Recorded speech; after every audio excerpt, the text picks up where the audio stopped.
Alléluia.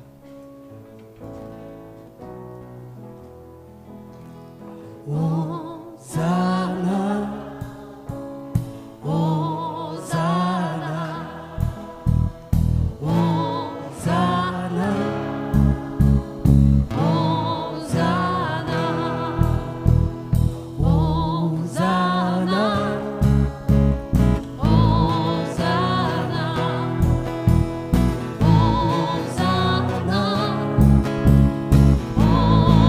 Hosanna, ouvrons les portes au roi, mon Dieu de gloire, lançons des cris de joie, laissons jaillir un chant de victoire.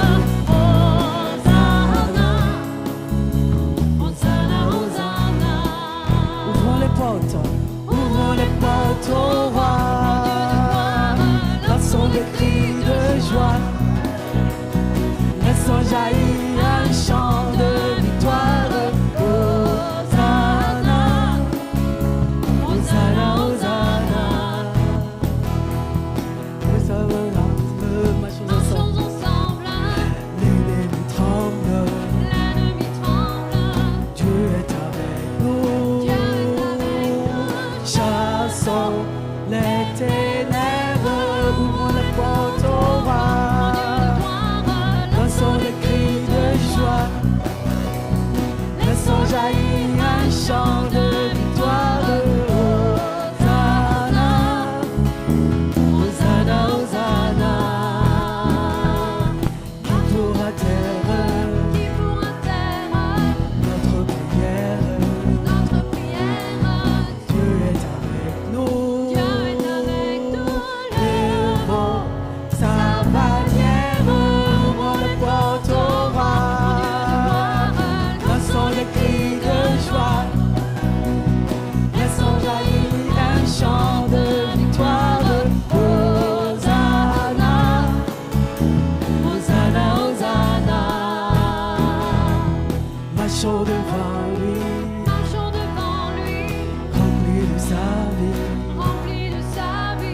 Dieu est avec nous, chantons sa louange.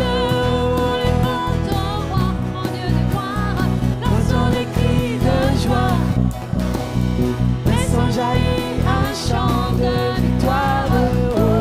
Hosanna, Hosanna, Hosanna. On va reprendre, ouvrons les portes, ouvrons nos cœurs. Ouvrons nos cœurs au roi, ô Dieu de gloire. lançons des cris de joie. Alléluia.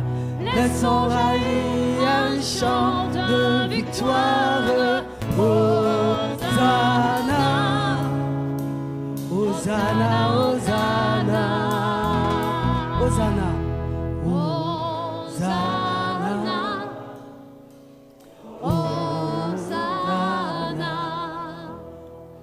Hosanna,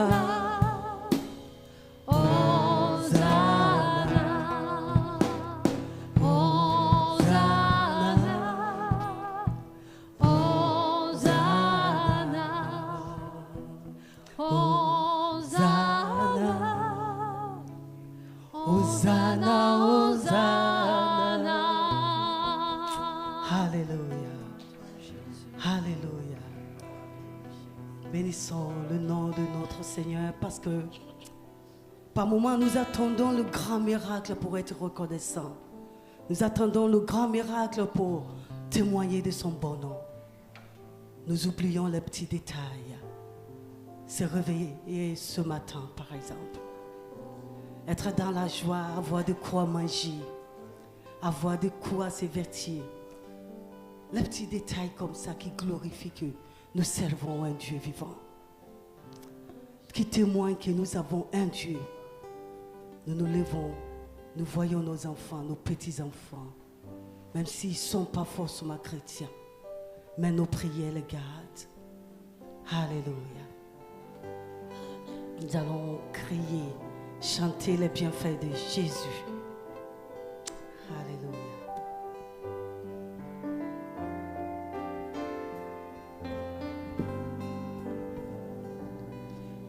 le son de l'univers. Les astres que tu as créés, les océans, les mers, tout me révèle ta majesté. Alors mon âme veut s'écrier de tout mon cœur. Je veux chanter, alors mon âme veut s'écrier de tout mon cœur. Je veux chanter, Oh Dieu, tu es infiniment grand, éternel, puissant, roi majestueux. Oh Dieu, tu es infiniment grand, éternel, puissant, roi majestueux.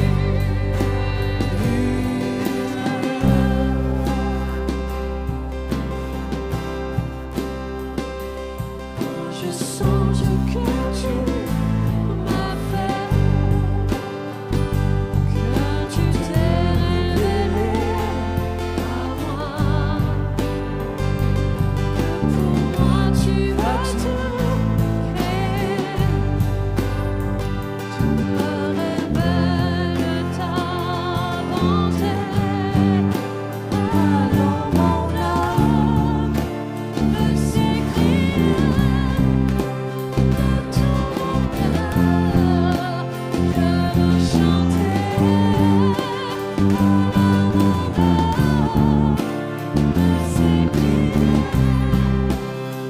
tout mon cœur. Je veux chanter. Oh Dieu, tu es infiniment grand, éternel, puissant, roi majestueux. Oh Dieu, tu es infiniment grand, éternel, puissant, roi majestueux.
Oh Dieu, tu es infiniment grand, éternel, puissant, roi majestueux. Oh Dieu, tu es infiniment grand, éternel, puissant,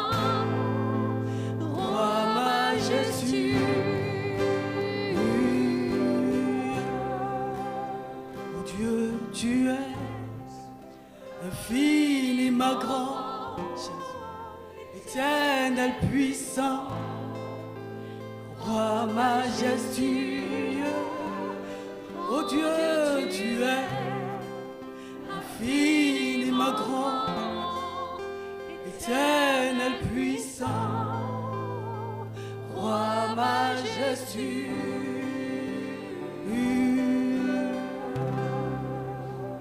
Oh, bye, bye, bye, bye, bye, bye, bye, bye, bye, bye, bye. Alléluia. Qu'il est bon d'être dans ta présence. Qu'il est bon d'être dans ta présence. Sois béni, Jésus. Sois béni, notre Dieu, notre roi. Alléluia. Alléluia.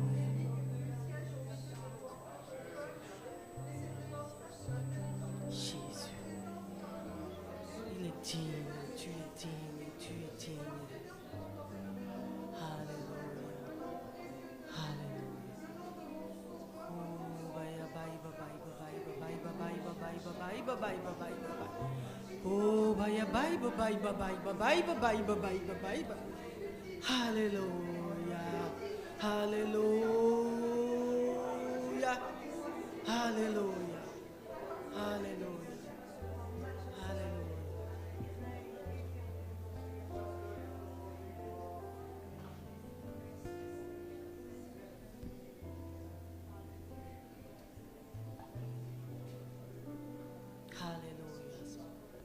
T'invitons Jésus. T'invitons à régner dans ce lieu. Nous t'invitons, Esprit de Dieu, à visiter chacun de nous. Fais du bien. Alléluia.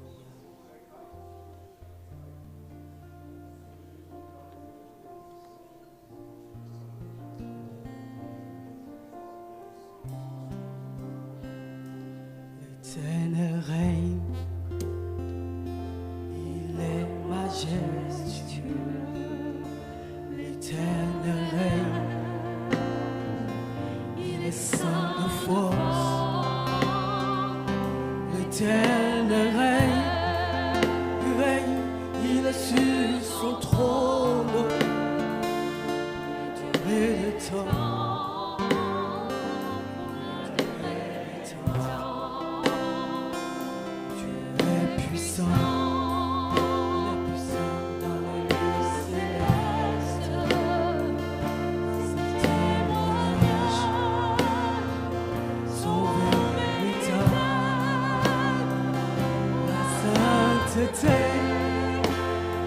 On vient à sa maison pour la durée de temps.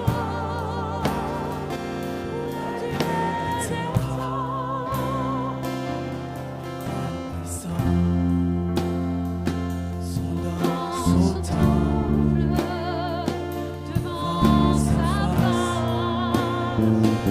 toute splendeur, famille de peuple, rendez-lui gloire, durée des temps,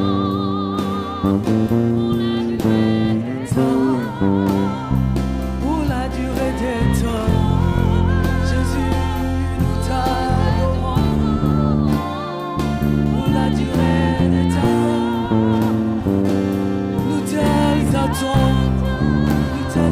Car tu es grand et digne de louange. Éternel, tu as fait les cieux pour la durée des temps. Nous t'adorons pour la durée des temps.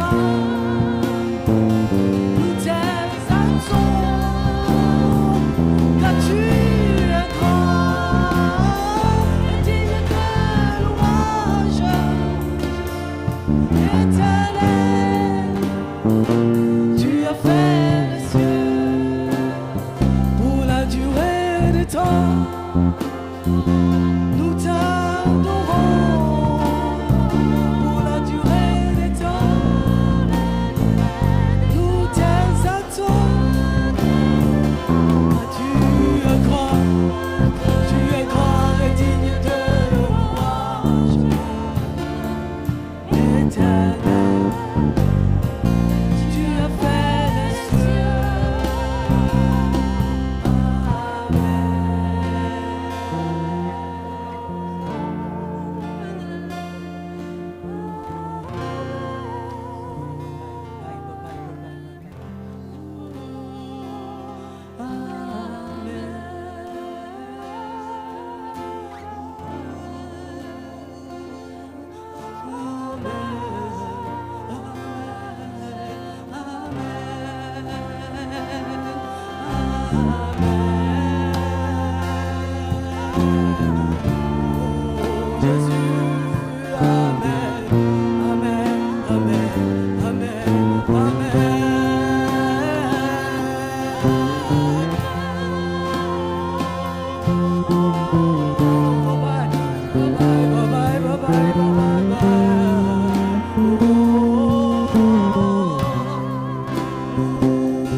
Faisons de Dieu le sujet de notre joie. Faisons Dieu le sujet de notre joie. Même quand ça ne va pas, nous l'avons. Nous l'avons dans nos vies. Et nous le faisons, ce Dieu vivant, à chaque instant de notre vie. Faisons de Dieu le sujet de notre joie. Parce qu'il est notre force. Alléluia. Alléluia.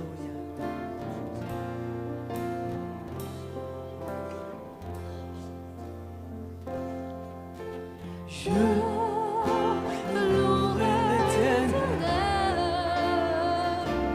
de tout mon cœur. Je raconterai toutes tes merveilles. Je chanterai ton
nom.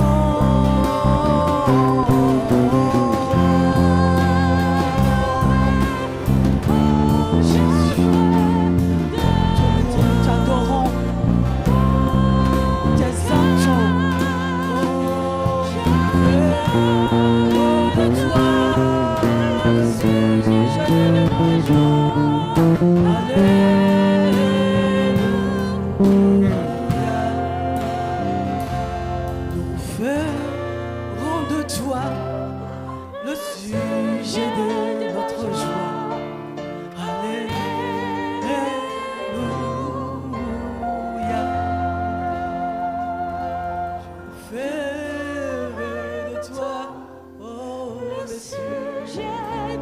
joie. Te bénissons Jésus.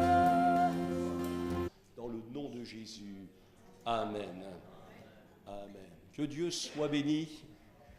Heureux de vous retrouver ce matin, de partager bien ce message aussi que je crois Dieu a placé sur mon cœur. C'est un peu le prolongement, la continuité, je dirais, de ce que nous avons pu méditer il y a 15 jours. Le titre alors était « Découvre la valeur de ta relation avec Dieu ». Ce matin, j'ai donné pour titre « Développer une relation de qualité avec Dieu ». On peut évidemment apprécier la valeur des choses, mais ça ne suffit pas d'en prendre conscience. Il faut qu'ensuite nous puissions développer cette relation à laquelle le Seigneur nous appelle.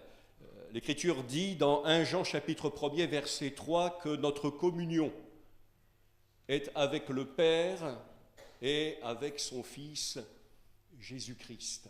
Amen. Notre communion. Il y a cette dimension de relation avec Dieu à laquelle le Saint-Esprit nous appelle et vers laquelle il nous conduit, qui porte ce nom de communion. Le Seigneur désire plus qu'un contact avec nous. Alors béni soit Dieu pour le contact établi. Le Seigneur désire davantage encore, il désire une vraie relation. Une relation de chaque jour, une relation de chaque instant. Alors vous me direz, on ne peut pas être toujours en prière. C'est vrai que la prière, c'est un moyen privilégié d'être en contact, en relation avec Dieu, mais j'aimerais vous dire que notre relation avec Dieu n'intervient pas uniquement lorsque nous sommes en prière. C'est important de prier, c'est important de lire la Bible, mais je crois que c'est avant tout une disposition de cœur. Oh, nous voulons offrir au Seigneur la possibilité aussi de nous communiquer ce dont nous avons besoin.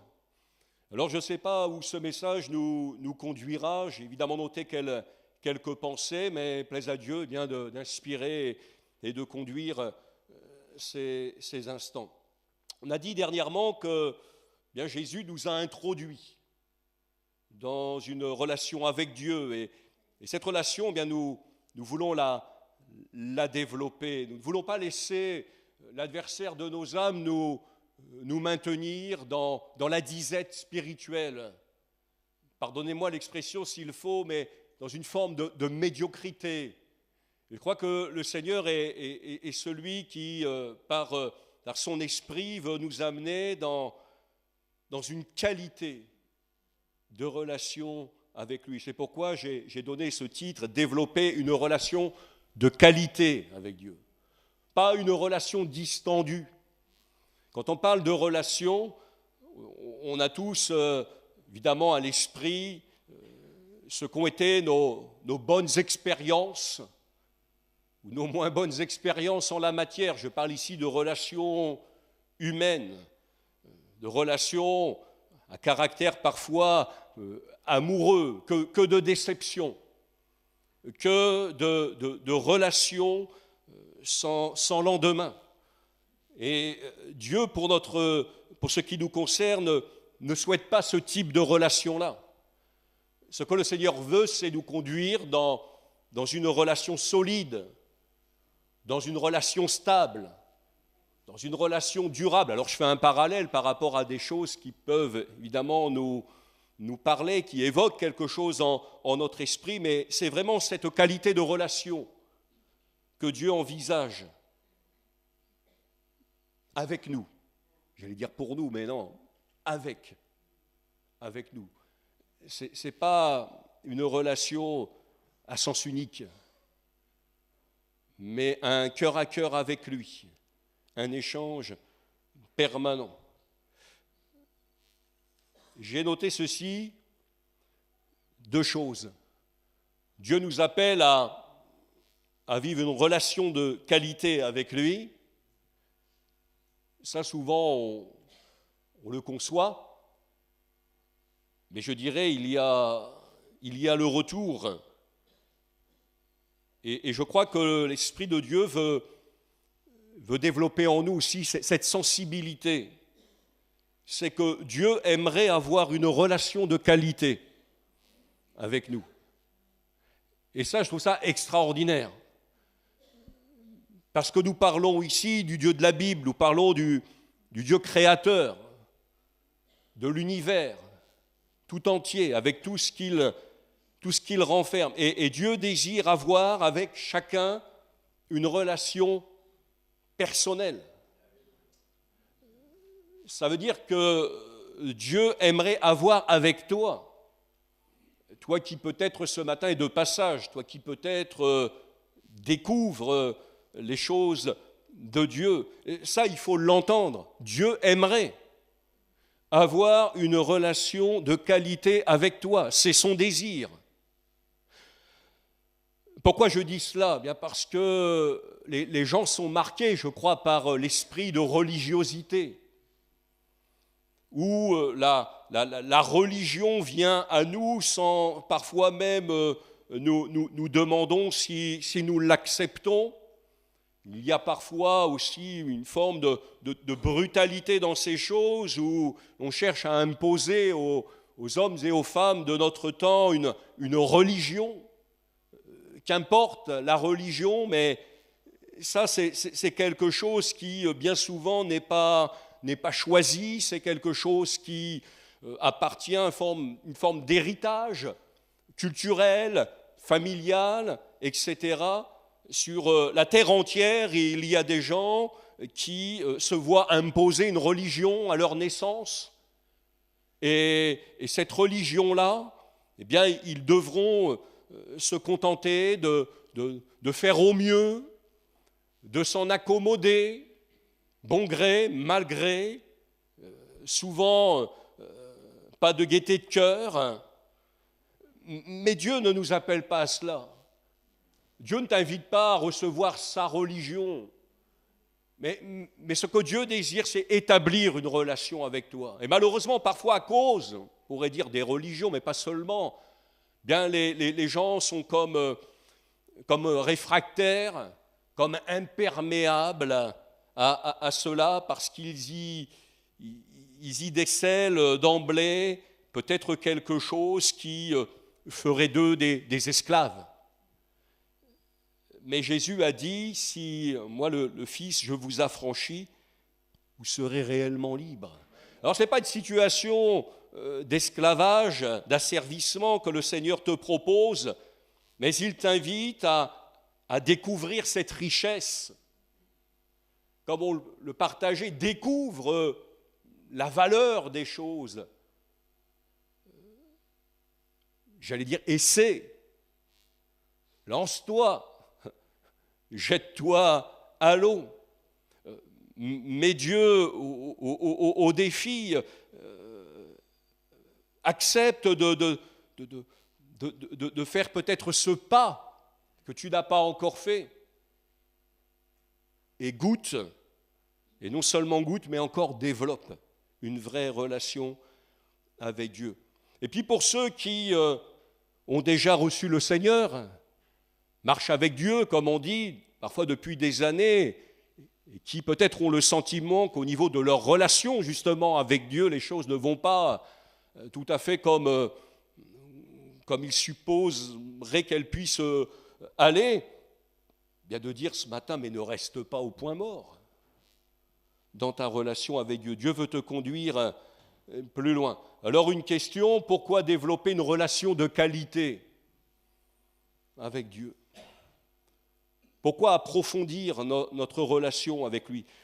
Eh bien, peut-être ce premier aspect, c'est que la qualité de notre relation avec Dieu va être déterminante pour notre vie. Je voudrais m'adresser peut-être aux plus jeunes parmi nous. Tout se joue à ce niveau-là, dans la qualité de ta relation avec Dieu. Il y a des choses qui sont en préparation, des choses que même la Bible dit, Dieu les a préparés déjà. Et qu'il te faut connaître, qu'il te faut découvrir, dans lesquels il t'appelle à entrer. Mais tout cela, tu vas le découvrir dans ta relation, au moyen de ta relation avec lui. Et c'est là que tu trouveras des réponses à tes questions. C'est là que tu trouveras aussi les grandes directions pour ta vie, des choix à faire, des orientations. La qualité de ta relation avec Dieu est déterminante pour ta vie.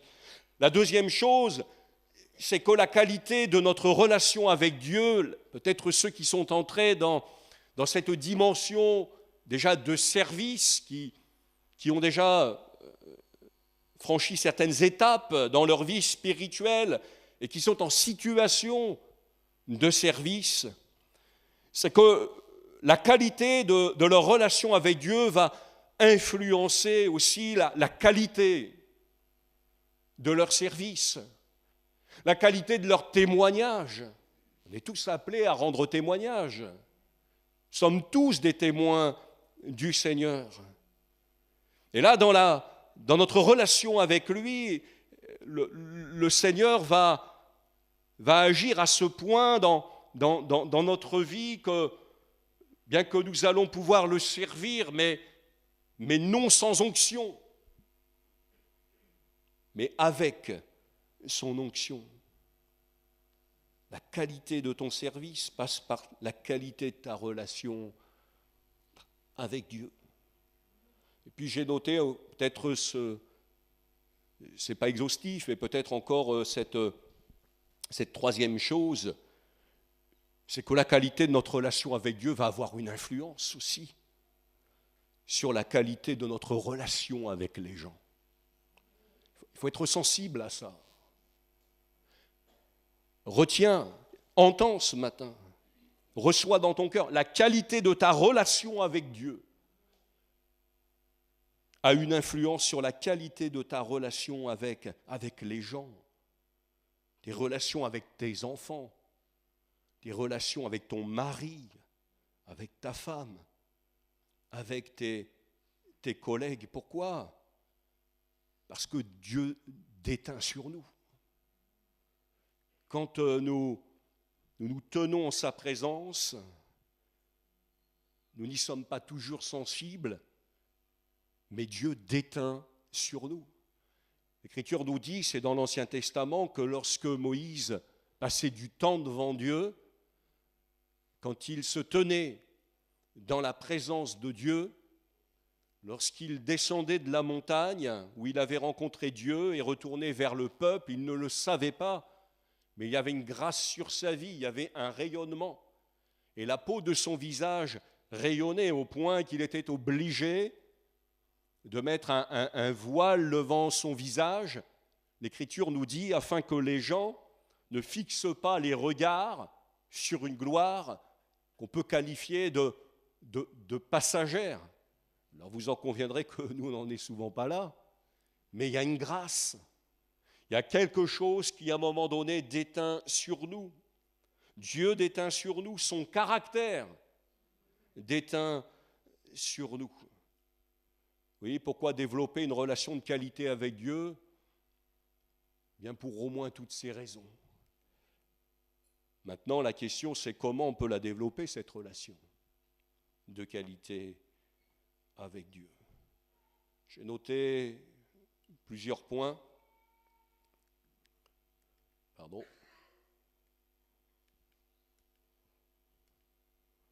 Le premier point, une relation de qualité passe par la compréhension de qui est Dieu. On a besoin de découvrir qui est Dieu.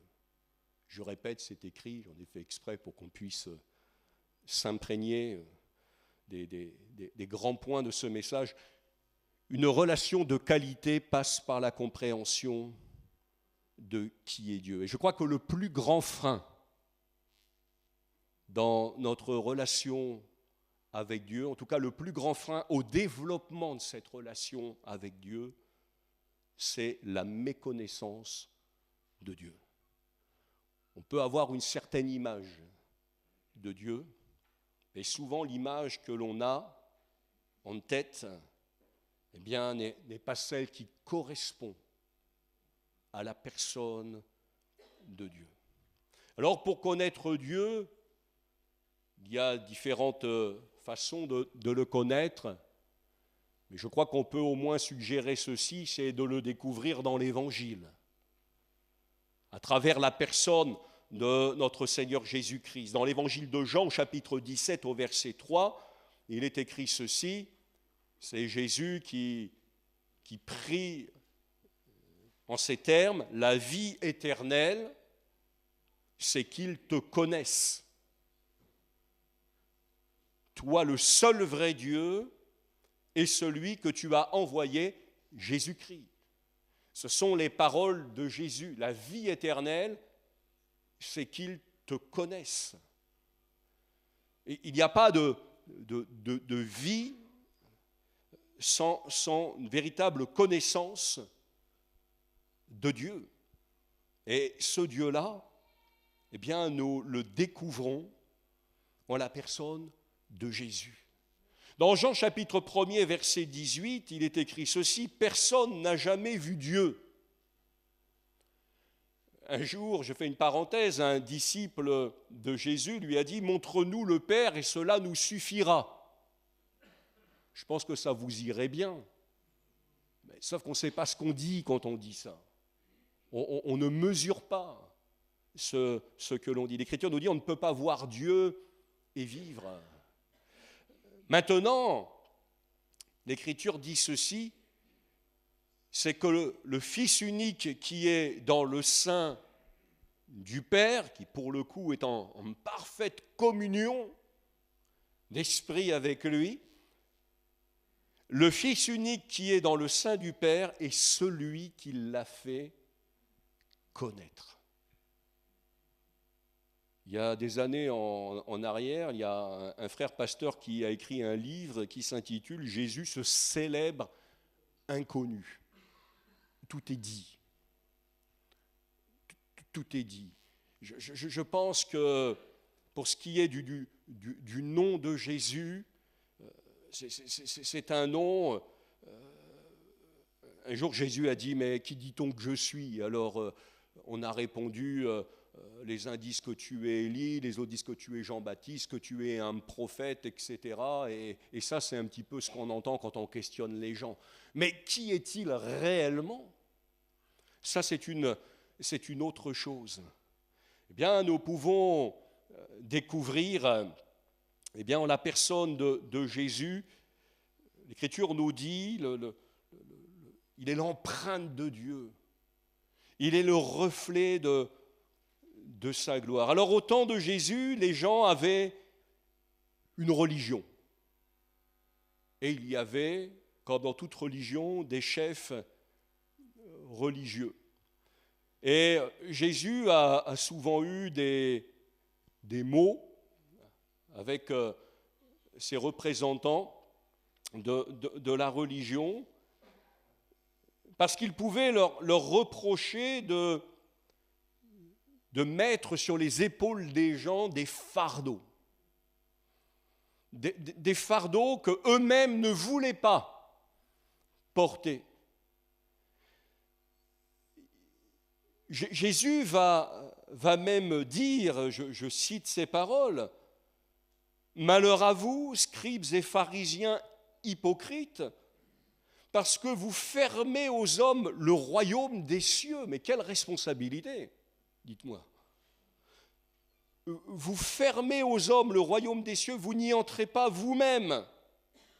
Et vous n'y laissez pas entrer ceux qui veulent entrer. Autrement dit, par votre attitude, par ce que vous êtes, par le message que vous envoyez, bien plutôt que d'aider les gens à établir une vraie relation avec Dieu, bien vous les chargez de fardeaux qu'ils ne peuvent pas porter et que vous-même, vous ne voulez pas porter.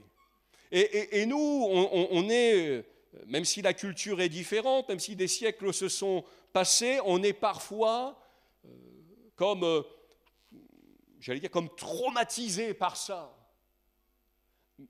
Mais je t'invite ce matin à découvrir qui est Dieu, parce qu'une relation de qualité passe par la compréhension de qui est Dieu.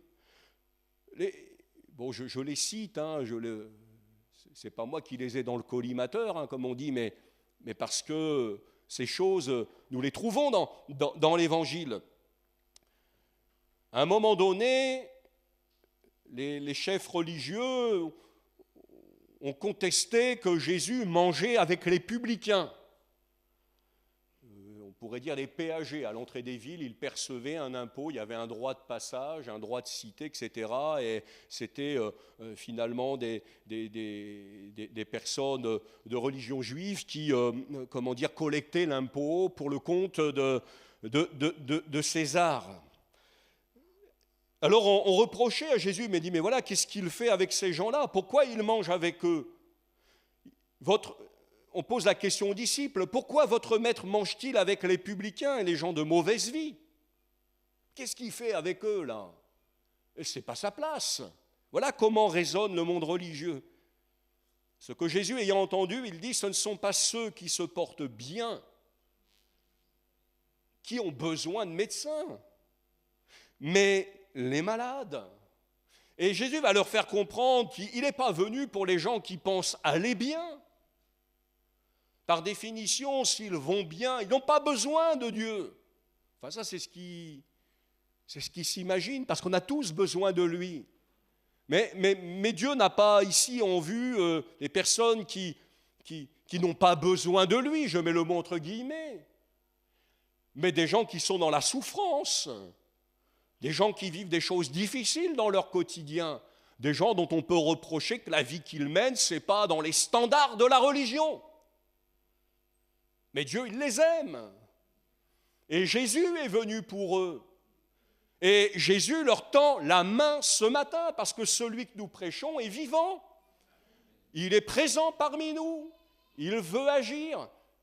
Tu n'es pas là, comme je le dis souvent, comme assistant, passivement, au déroulé d'un culte d'église.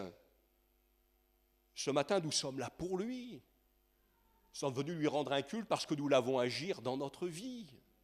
Et nous sommes reconnaissants, et c'est pour ça qu'on chante. Ce matin, on ne chante pas pour te distraire. Ce matin, on ne chante pas pour te changer les idées. Ce matin, on chante pour proclamer les merveilles de celui qui nous a aimés, de celui que nous avons découvert, de celui dont nous pouvons dire que nous l'avons vu agir dans notre vie.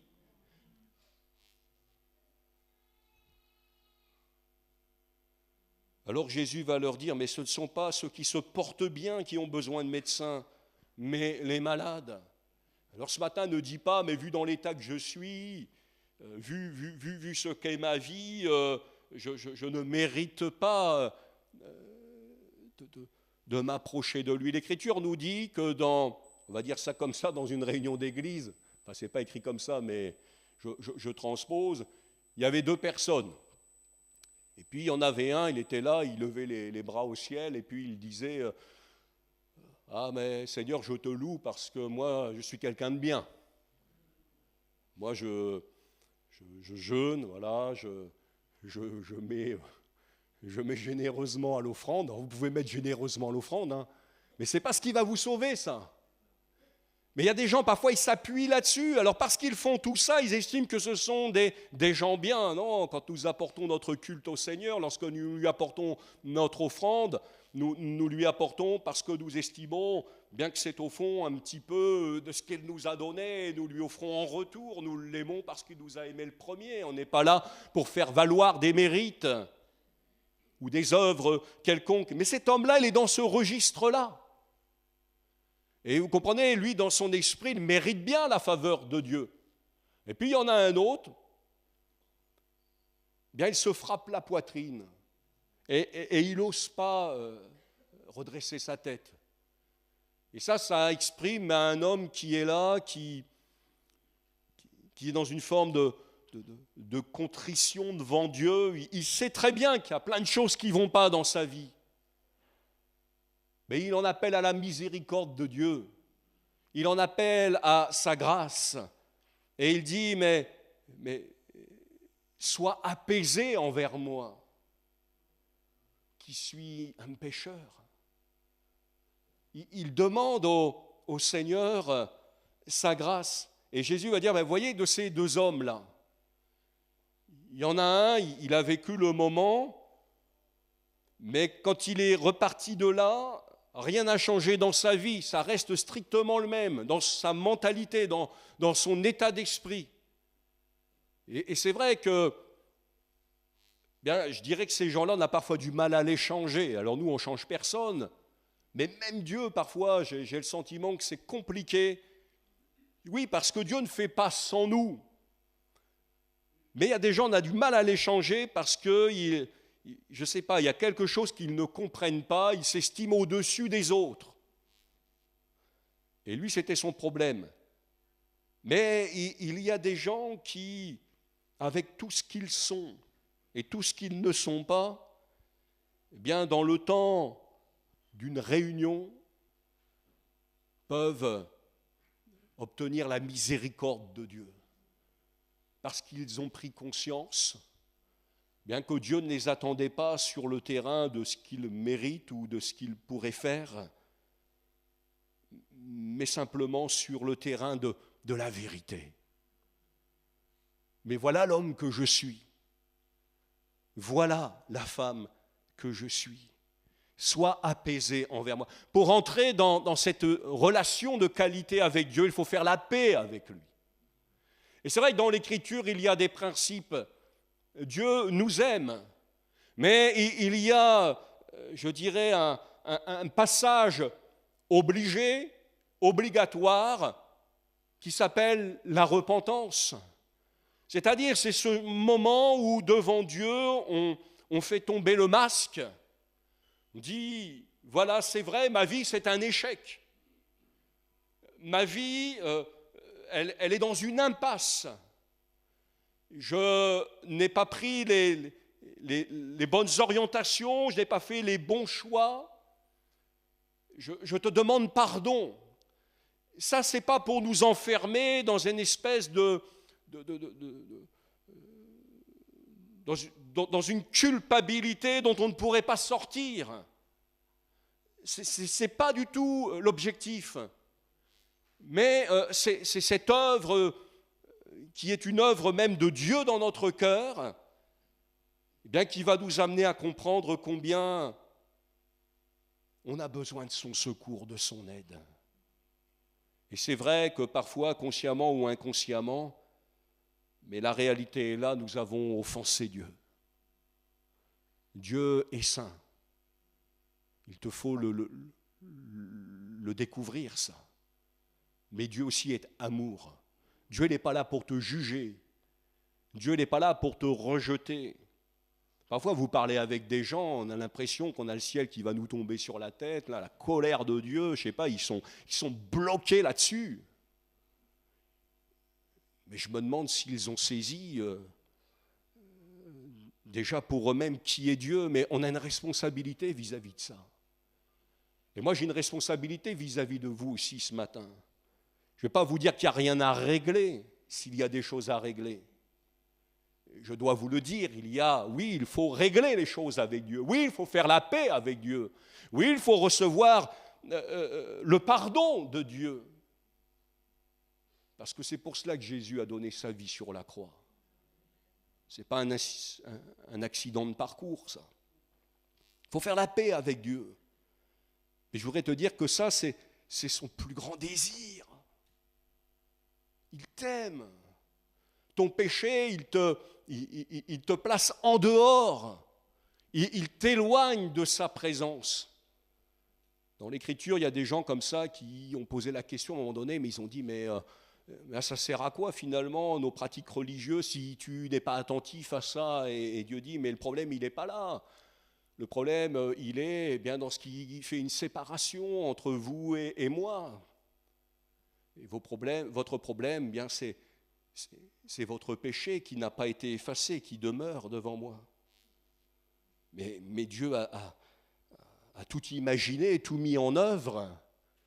Et Jésus a tout accompli à la croix pour régler ce problème-là. Alors que tardes-tu, comme dit l'Écriture? Une relation de qualité passe par la compréhension de qui est Dieu.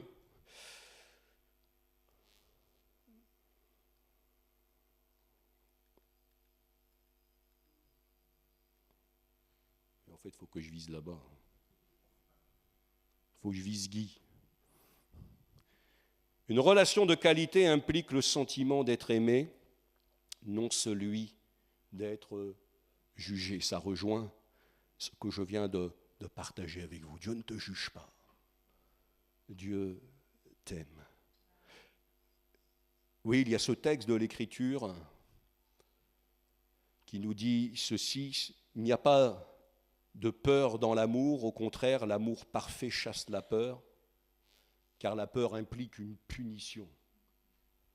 Celui qui éprouve de la peur n'est pas parfait dans l'amour. Il y a des gens, ils n'osent pas s'approcher de Dieu parce qu'ils ont l'impression que s'ils viennent à lui, Dieu va les punir. Mais je voudrais leur dire que ça, Dieu pourrait le faire sans leur demander leur avis. Je le dis parce que parfois on s'imagine qu'on peut se tenir comme ça à l'abri. Mais non, Dieu pourrait le faire. Et ce n'est pas son désir. Alors ne viens pas, lui, avec la peur de la punition. Jésus n'est pas venu pour perdre les âmes des hommes, il est venu pour les sauver. Une relation de qualité implique une compréhension mutuelle des personnes, des attentes des personnes. Autrement dit, il faut être sur la même longueur d'onde. Le problème qui se passe, c'est que parfois on n'est pas sur la même longueur d'onde avec le Seigneur. Parfois, on n'imagine pas, on ne se projette pas de la même manière. Je parlais tout à l'heure de relations humaines, mais parfois, on n'est pas sur la même longueur d'onde. Et c'est ce qui fait que la relation, elle ne peut pas être stable, elle ne peut pas être solide, elle ne peut pas être durable, parce que dès le début, on n'était pas sur la même longueur d'onde. Il y a des gens comme ça dans la vie, je ne les juge pas, Dieu ne les juge pas, c'est un constat. Parfois, comme on dit, ça ne matche pas. Ils sont ensemble, on se demande même ce qu'ils font ensemble, parce que du coup, ils ne sont pas sur la même longueur d'onde. Mais ça, il faut bien se comprendre dès le début. Parce que c'est vrai qu'on ne peut pas s'engager dans une relation de qualité si on n'est pas sur la même longueur d'onde. C'est implacable, ça. Et c'est pour ça qu'on dit bien parfois aux gens, aux jeunes, n'allez pas trop vite, sondez les choses pour voir si celle avec qui vous voulez établir une relation, on parle de relation stable, solide, durable, on parle de s'unir peut-être à quelqu'un, on parle ici de choses qui évidemment nous engagent. Mais c'est vrai que derrière, il faut se comprendre. Alors nous savons tous, nous savons pour la plupart, je pense, ce que nous attendons de Dieu. Vous avez des attentes, j'ai des attentes. On a une idée quand même de ce qu'on attend de Dieu. Ah Seigneur, si tu me bénis. Et puis on fait la liste, tant qu'à faire. Là, tu me bénis dans ce domaine-là. Dans cet aspect-là de ma vie, etc. Mais savons-nous ce que lui attend de nous? Il faut le découvrir. C'est important pour qu'il n'y ait pas non plus de malentendus. Qu'est-ce qui fait que parfois, je le dis, qu'est-ce qui fait que parfois des gens s'engagent? Ils s'engagent comme ça, alors ils sont... Ça, c'est bizarre, ça faudra m'expliquer. Il y a des gens, ils ne s'engagent pas, mais ils semblent avoir une relation avec Dieu. Mais on ne les voit pas s'engager. Enfin, c'est bizarre quand même. Je parle ici du baptême. Et puis, il y en a d'autres, ils s'engagent, mais en fait, on se demande pourquoi ils se sont engagés. Alors, c'est bien, moi, je voudrais vous encourager dans ce sens-là. Et nous avons vocation à nous encourager dans ce sens-là. Mais parfois, on se dit, il y a quelque chose qu'ils n'ont pas compris. Peut-être je les ai mal expliqués, peut-être mes collègues les ont mal expliqués, mais on a l'impression que les gens, parfois, ils n'ont pas compris justement le sens de l'engagement. Ce que nous attendons de Dieu, ok, mais ce qu'il attend de nous. Alors j'ai noté, Dieu attend plus que le respect de sa personne. Excusez-moi de dire ça comme ça, mais bon, je dirais, oh là là, je préfère que ce soit elle qui soit mariée avec lui que moi. Mais ce que j'attends de ma femme, c'est plus que du respect. Ah, c'est bien si elle me respecte, hein. Et c'est bien si tu respectes ton mari. Mais ton mari, ses attentes, elles sont ailleurs. C'est bien de respecter Dieu, mais Dieu, il attend plus que ça. Ce n'est pas du respect que Dieu attend. Il attend ça, mais ça ne se limite pas à ça. Dieu attend plus que l'obéissance à sa volonté. Et la Bible, pourtant, nous parle d'obéissance. Elle nous dit que devant Dieu, ça vaut plus que tous les sacrifices, etc. Alors oui, l'obéissance, mais Dieu attend plus que ça. Dieu n'est pas enfermé dans ce registre-là, le respect, l'obéissance. Dieu attend plus qu'un service pour lui. Le respect, l'obéissance, le service, d'accord. Mais Dieu attend que nous développions une vraie intimité avec lui. Dans l'Écriture, il y a des exemples, le temps me manque, mais la situation me vient à l'esprit dans l'évangile de Luc au chapitre 15, c'est cette histoire du fils prodigue. Puis quand bien cet enfant qui s'est égaré un temps, etc., il revient à son père. Et le père est content, le père l'accueille, ils font la fête, et puis il y a le fils aîné qui revient des champs, lui impeccable.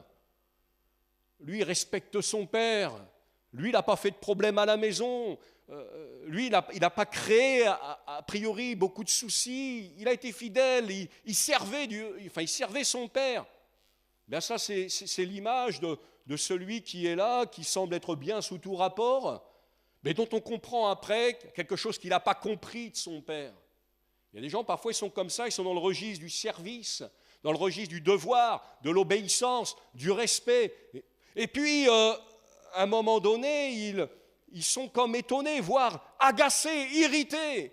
Ils disent, mais celui-là, mais d'où il vient, et celle-là, d'où elle vient, et voilà l'accueil que le Père lui réserve.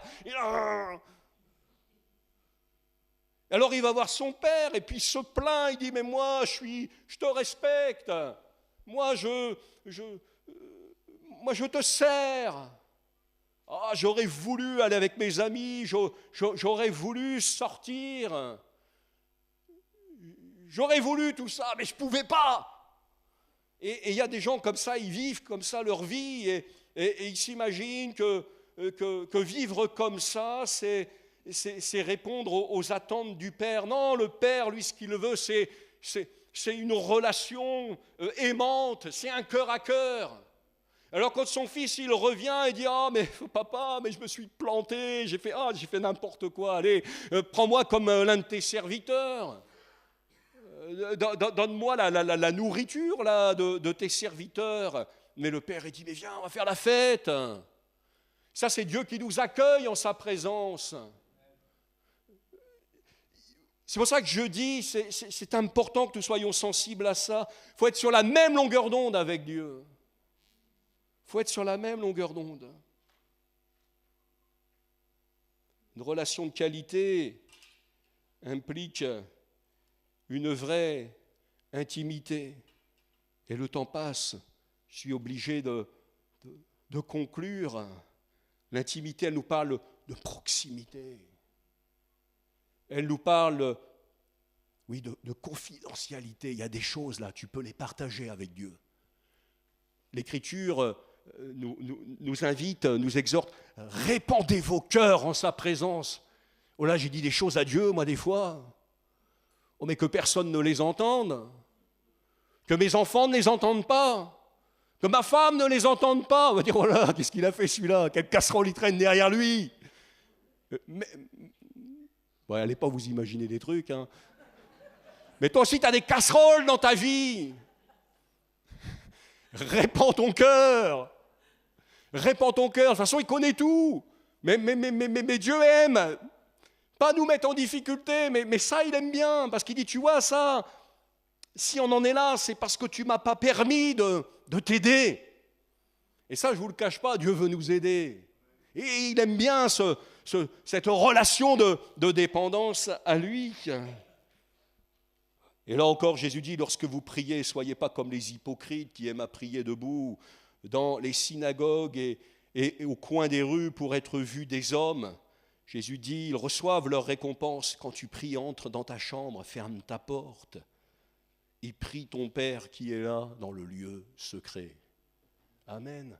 Prie ton Père qui est là dans le lieu secret et ton Père qui voit dans le secret te le rendra. Et puis je termine, voilà, il n'y a pas d'autre point derrière. Donc, une relation de qualité, ça implique un engagement sans compromis, il faut être sérieux. Je crois que ça ne remet pas en question tout ce qui a été dit précédemment.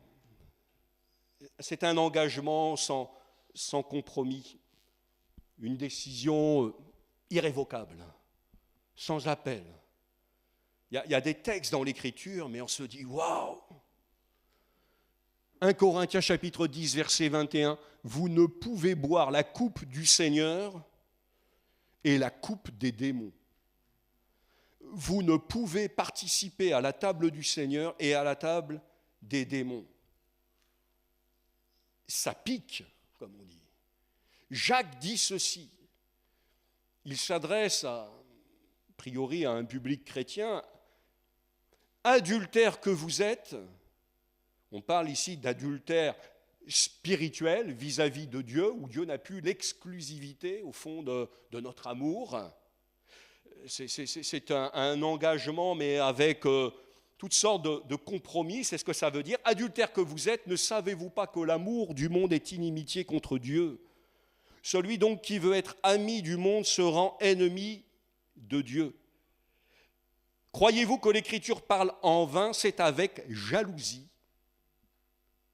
Rendez-vous compte, Dieu est jaloux. C'est avec jalousie que Dieu chérit l'esprit qu'il a fait habiter en nous. Alors c'est vrai que Dieu veut faire une œuvre dans ta vie, mais cette œuvre-là, elle n'est pas pour les démons, elle n'est pas pour le monde. Cette œuvre-là, il se plaît à l'accomplir afin que par ta vie, tu puisses désormais glorifier son nom. On va pouvoir dire que cela est juste. Voilà pourquoi le Seigneur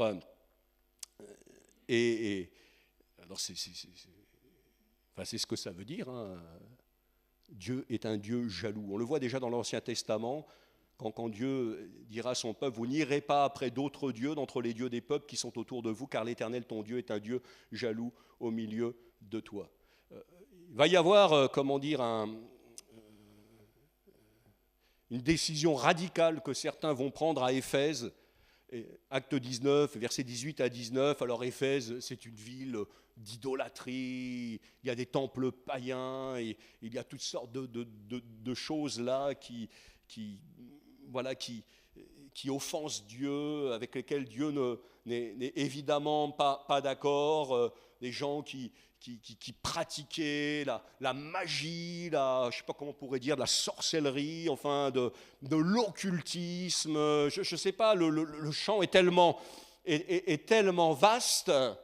Ben, il nous est dit que plusieurs de ceux-là venaient confesser et déclarer ce qu'ils avaient fait. Et même un certain nombre de ceux qui avaient exercé les arts magiques, ayant apporté leurs livres, les brûlèrent devant tout le monde et dit on en estima la valeur à 50 000 pièces d'argent. Ça fait une sacrée somme, ça. Mais à un moment donné, il y a eu une décision, il y a eu un choix. Ils ont reçu le Seigneur dans leur vie. Ils se sont dit, mais moi, c'est plus possible. C'est pas compatible. Il y a une incompatibilité. Ça, ils l'ont compris. Donc, derrière, ils ont joint l'action à l'intention. Ils ont compris que pour une relation de qualité, eh bien, il fallait un engagement sans compromis. Et ça, parfois, nous, on ne le sait pas, moi, je ne le sais pas. Parfois, on se dit, mais comment ça se fait? Il y a telle personne qui a bien démarré. Il y a telle personne qui a bien commencé, qui s'est engagée avec le Seigneur. Et à un moment donné, cette personne-là, elle retourne à ses anciens péchés, elle retourne à ses anciennes pratiques. Mais est-ce que le Seigneur n'avait pas agi? Alors nous, bien inspirés, on va dire, non, il n'était pas délivré, etc. Je voudrais vous dire que parfois, il y a des choses comme ça, elles sont là et elles restent. Mais la Bible nous montre que tout cela, eh bien, il faut nous en éloigner, il faut nous en séparer, il faut couper court avec ça. Il faut couper court avec le monde des ténèbres. Parfois, on va se dire, mais ça, c'est ma grand-mère qui me l'a laissé, ça, c'est un héritage, c'est un truc, là, on ne sait même pas pourquoi, mais de génération en génération, on se le transmet dans la famille. Puis alors, c'est entouré d'un grand secret. Tu ne dis pas, tu mets ça dans un coin. Un truc peut-être qu'on porte sur soi, qui traîne dans la commode, dans la table de nuit. Bon, alors l'idée, ce n'est pas de s'inventer des trucs, hein, mais peut-être ça va parler à quelqu'un, ça, ce matin. Ma relation avec Dieu, ça ne va pas. Ça bloque, je veux prier, j'y arrive pas. Peut-être que Dieu est jaloux là, de ce qui se passe. Que Dieu nous aide. Que Dieu nous aide. J'ai tellement de choses à vous dire ce matin. Es-tu prêt à t'engager? Il y en a au moins une. Amen, merci Seigneur. Il y a plus de joie dans le ciel pour un pécheur qui se repent que pour 99 autres justes qui n'ont pas besoin de repentance. Bande de pharisiens. Ma sœur, que Dieu vous bénisse. On sourit, mais vous comprenez que ce que je dis là, c'est très sérieux. Alors je crois qu'on ne perd pas le bénéfice de l'onction de Dieu, mais on veut réclamer sa grâce. On veut le prier de tout notre cœur. Seigneur, merci de bénir chacun ce matin. Merci de bénir mes frères et sœurs, merci de bénir les amis. Nous sommes dans ce lieu, nous sommes devant toi. Et notre désir, Seigneur, c'est que tu continues d'agir dans nos cœurs, dans nos vies. Seigneur, j'appelle ta bénédiction sur chacun. Toi qui connais les cœurs, toi qui connais les besoins, que ce matin, Seigneur, soit un moment de victoire dans la foi. Nous te demandons ces choses pour ta gloire. Amen. Amen. Que Dieu vous bénisse.